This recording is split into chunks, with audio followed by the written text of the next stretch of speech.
안녕하세요. 독서를 가르치는 서미선입니다. 오늘은 네 번째 글, 창의적 읽기입니다. 창의적 읽기가 뭘까? 사실적 읽기, 추론하며 읽기, 비판하며 읽기는 단어로 보면 알겠는데 창의적, 내 마음대로 읽으라는 건가? 궁금증을 갖고 바로 시작합니다. 우리 교과서에서 가져온 사진입니다. 육지의 배설물은 바다에 쌓인다. 왜? 왜 쌓일까? 오늘의 질문입니다. 지금 흰 머리 독수리가 바다 망망대해 한가운데 섬에 앉아 있는데 자세히 보니까 이거는 쓰레기 더미네요. 그렇죠. 어떻게 이런 문제를, 그렇죠. 바다가 이렇다니 어떻게 해결할 수 있을까? 이걸 생각하며 읽기가 창의적 읽기일까요? 여기 워크북 30쪽이라고 있는데 워크북 24쪽입니다. 교과서 94쪽에 있는 거 선생님이 띄워놨습니다. 요 수준에서 창의적 읽기란 무엇인가? 창의적 읽기란 내용에 대한 이해와 비판을 바탕으로 해서 독자 스스로 새로운 대안을 구성하며 글을 읽는 활동이다. 그럼 어떻게 읽어야 되는가? 밑에서 세 번째 줄, 글쓴이의 관점에 대한 대안, 문제 해결 방안에 대해서 어떻게 문제를 해결할 수 있지? 다양한 상황에 대해서 스스로 해결 방안을 제시하면서 읽는 거. 이게 창의적 문제 해결적 읽기, 창의적 읽기 비슷한 개념입니다. 그렇다면 문제 해결, 대안 모색하며 읽기라면 우리는 어떤 문제가 가장 시급할까? 선생님이 파란색으로, 기후위 빨간색으로 쓰고 싶었습니다. 기후위기, 환경, 지구, 동물, 생태라고 이렇게 연결시켜 놨는데 가장 시급한 문제는 이 문제가 아닐까. 그리고 단순히 하나의 문제가 아니라 서로 물고 물리는, 그렇죠. 생태가 무너지고 동물의 종이 그랬죠. 멸종되고 환경이 활활 불타고 바다가 심각하게 썩어가고 수없이 갑자기 느닷없이 폭우가 내리고 산불이 나고 이 모두가 기후위기 때문에서 서로 물고 물리는 초래한 것이다. 이런 뉴스를 작년 올해 많이 들었습니다. 이런 상황에서 우리는 뭘 할 수 있을까? 구체적인 실천, 우리들의 주장, 우리들의 실천. 그래서 모든 도서는 실천하는 책 읽기라고 큰 방향을 잡았습니다. 없는 삶, 뭐가 없는 삶일까요? 지금 고래가, 그쵸? 몸 안이 병뚜껑, 포크, 쓰레기, 플라스틱, 용기 이런 걸로 가득 차 있습니다. 플라스틱 없는 삶. 없다. 뭐가 없을까요? 두 번째 지구는 없다. 이렇게 우리가 지구를 마구마구 쓰고 있다면 그렇죠. 지구는 기다려주지 않죠. 두 번째 지구는 없습니다. 그래서 우리가 함께 읽기로 한 책들 살아있다는 것, 아무튼 비건, 지구를 위해 모두가 채식할 수는 없지만 플라스틱 없는 삶, 두 번째 지구는 없다. 지구를 사랑한다면 바르바라처럼 살리는 일, 이 7권 중에서 어떤 책을 함께 읽을지 진도 끝나고 정해보기로 합시다. 워크북 25쪽 위에다 적어놓읍시다. 읽기 전에 우리가 책을 잘 읽는 방법, 그렇죠? 이 글이 어떤 글이다라고 하는 걸 알면 훨씬 더 이해가 빠르다고 했죠. 이 글은 논설문입니다. 해양오염의 심각성을 지적하는 논설문. 해양오염이 이렇게 심각하다고? 그럼 우리 어떻게 해야 돼? 지구의 환경을 지킬 수 있는 방안이 무엇인지 생각하며 글을 읽어봅시다. 일단 해양오염의 심각성 하면 떠오르는 거 여러분들 뭐가 생각나요? 쓰레기가 둥둥 떠다니는 바다? 미세 플라스틱 문제 심합니다. 플라스틱 쓰레기가 해변에 가득 밀려왔어. 빨대가 꽂혀 죽어가는 바다거북 사진이 한동안 인스타에 많이 이렇게 올라왔죠. 원유가 유출돼서 시커먼 원유를 뒤집어 쓴 가마우지 새의 어떤 사진들. 돌고래, 상어를 남획, 마구잡이로 잡아들이는 걸 남획이라고 합니다. 그리고 우리는 어부가 아니라서 잘 몰랐지만 사실 바다의 쓰레기 중에 한 80%가 넘게 버려진 그물이라고 합니다. 지금 지구의 70%를 차지하고 있는 바다가 온통 다 오염되고 있다. 이 기후변화에서 바다는 되게 중요한 존재인데 이 바다가 지금 심각하다. 경종을 울리고 있는 논설문입니다. 워크북. 오늘의 목적은 글을 정확히 이해하는 거. 남종영 밑에다 써놓으세요. 환경 전문 기자. 여러분 그 기자를 꿈꾸는 친구들 있죠? 전문 기자가 된다면 우리가 왜 커피 이야기 그분 그 음식 전문 기자, 그렇죠? 그 기자였죠. 남종영 환경 전문 기자입니다. 이분이 쓴 책 밑에서 세 번째 줄. 잘 있어. 생선은 고마웠어. 북극곰은 걷고 싶다. 고래의 노래. 제목만 봐도 어떤 책일지 짐작이 되죠. 육지의 배설물은 바다에 쌓인다. 이 글은 지구가 뿔났다 라고 하는 책에서 가려 뽑은 겁니다. 생각하는 10대를 위한 환경교과서. 알겠어. 제목만 봐도 알겠죠? 그런데 이 책은 2013년에 출간된 책이라니 헐 9년 전. 그렇다면 9년이 지났습니다. 2022년 올해 지구가 어떤지 우리는 몸소 경험을 했죠. 2013년 글이지만 참 새로운 게 많습니다. 오늘은 선생님 도장 하나 받으면서 날개 질문 달며 읽기입니다. 오늘의 질문, 육지의 배설물이 왜 바다에 쌓일까? 바로 읽겠습니다. 이 글 여러분은 교실에서 읽을 시간 줬으니까 내용 이해하고 있다고 생각하고 빠르게 넘어갑니다. 첫 번째 부분. 1997년 찰스 무어의 경험 얘기죠. 요트 경기 마치고 돌아오다가 그렇죠. 캘리포니아로 돌아오는데 북태평양 아열대 환류대 이렇게 해류가 도는 데입니다. 그런데 멀리 거길 지나는데 멀리 흐릿한 섬이 보여서 가보니까 태평양에서 가장 외진 그렇죠. 어마어마한 거대한 쓰레기 섬이었더라. 실제 그 자신의 수필에서 이 사람이 한 말을 인용하고 있습니다. 가장 원시적인 바다에서 내가 목격한 것은 원시적인 섬이 아니었다. 엄청난 페트병, 뚜껑, 포장재, 플라스틱 조각을 헤치고 일주일 동안 지나갔다. 그래서 훗날 태평양의 쓰레기 섬으로 이름 붙여졌다는 이야기가 서두에 나옵니다. 이걸 서두에 나온 까닭 옆에다 적어 놓으세요. 찰스 무어가 경험한 구체적인 실제 있었던 일화, 경험을 제시하면서 그렇죠. 심지어 큰 따옴표, 직접 말을 인용하면서 현실감 있게, 실감나게 독자의 관심을 유발하고 있습니다. 앞부분 찰스 무어가 발견한 태평양 쓰레기 섬 이야기입니다. 날개 질문 1번. 북태평양 환류대 주변에 쓰레기 섬이 형성된 이유가 뭐래요? 일단 어디? 북태평양 환류대 주변. 왜? 적도의 더운 공기가 이렇게 고기압을 이루어서 해류가 시계 방향으로 돌다가 안쪽으로 빠지면 벗어날 수 없는 그렇죠. 정체돼서 하나둘씩 모여서 엄청나게 거대한 쓰레기섬이 됐다. 그림이 있으니까 한눈에 알아보겠죠. 태평양의 사막이다. 비유적 표현을 쓰고 있습니다. 날개 질문 1번 형성된 이유는 그 형성 원인 또는 발생 원리라고도 할 수 있겠죠. 그래서 태평양 쓰레기섬의 위치, 북태평양 환류대 주변, 형성 원인, 발생 원리 적고 넘어갑시다. 그래서 과학자들은 97년 발견한 쓰레기섬을 연구하기 시작했습니다. 대부분 작은 플라스틱이어서 잘 보이지 않았지만 가까이서 보니까 어마어마한 크기라고 하는 걸 어떻게 표현하고 있습니까? 아직 어떤 크기 감각이 잘 없어. 70만 제곱킬로미터에서 크기는 1500만 제곱킬로미터 얼마나 큰지. 그런데 태평양 전체 면적의 0.4%에서 태평양 어마어마하게 근데 8%에 이르는 크기래요.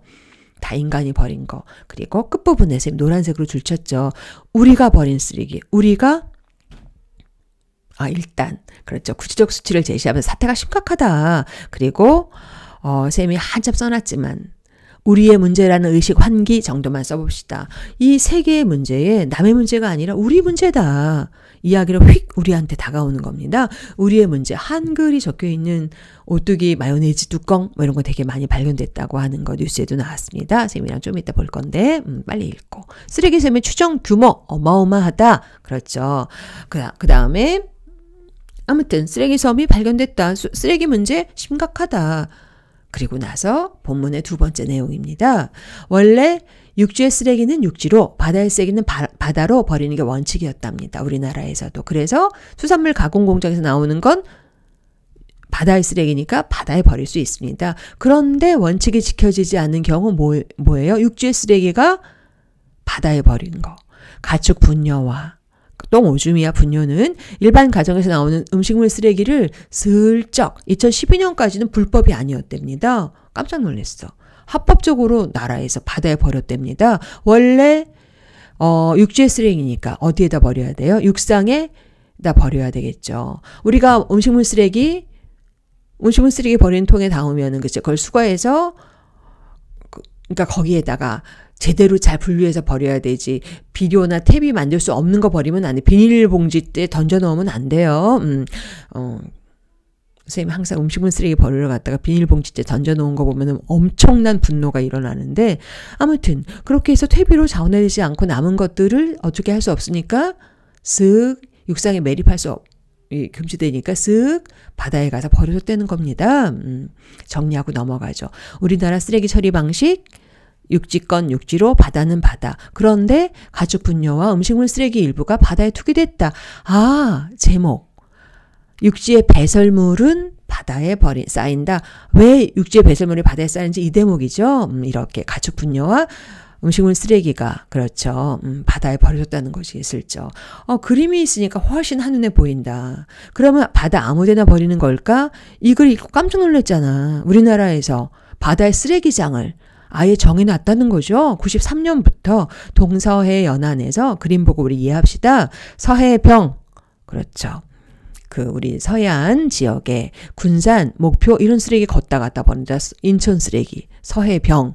그 다음에 동쪽엔 2개가 있는데 울릉도 가는데 그 밑에 엄청난 쓰레기장이 있다는 거잖아요. 동해병. 그렇죠. 수심이 200m 아래 2000m 지역에다가. 그렇죠. 그리고 심각한 건 동해 어디예요? 정이에요. 어디야? 울산, 부산 이런데 63km 떨어지지 않았는데 수심 150m에 쓰레기. 우리나라 60%가량을 갖다 버린대잖아요. 구체적인 수치를. 그렇죠. 그림과 구체적인 수치 적고 넘어갑시다. 바다의 쓰레기장을 운영했다. 그림을 통해서, 구체적인 수치를 통해서 사태가 심각하다는 걸 얘기합니다. 이렇게 많은 쓰레기가 바다에 버려진 것은 음식물 쓰레기 육상 매립이 금지된 이후다.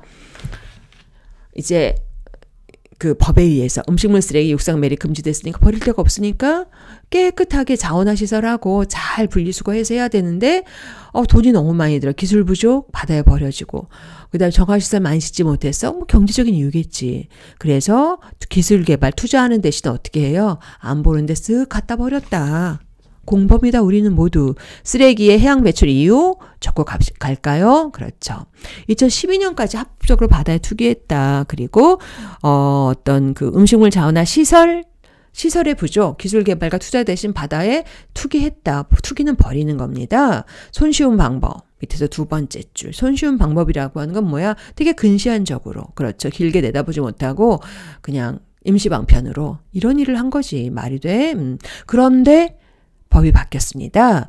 옆에 런던 의정서 나오죠. 폐기물의 해양 투기를 금지하는 그렇죠. 그런 의정서, 국제적인 어떤 약속이 생겼습니다. 그걸 런던 의정서. 2012년부터는 가축 분뇨와 해양 배출을 중단하겠다라고 하고 일단 2013년도에는 음식물 쓰레기 육상에 전부 다 처리하겠다라고 공언했습니다. 그리고 2013년부터는 바다에 버릴 수가 없어. 그러니까 바다에 버릴 수도 없고 그렇죠. 어디에다 버릴지 지금 이제 버리면 안 되지. 완벽하게 100% 거의 99% 우리가 퇴비로 이렇게 해야 되지. 그러려면 어떻게 해야 될까? 다음 시간에 얘기해 볼까요? 이 음식물 쓰레기 문제 어떻게 해야 될까?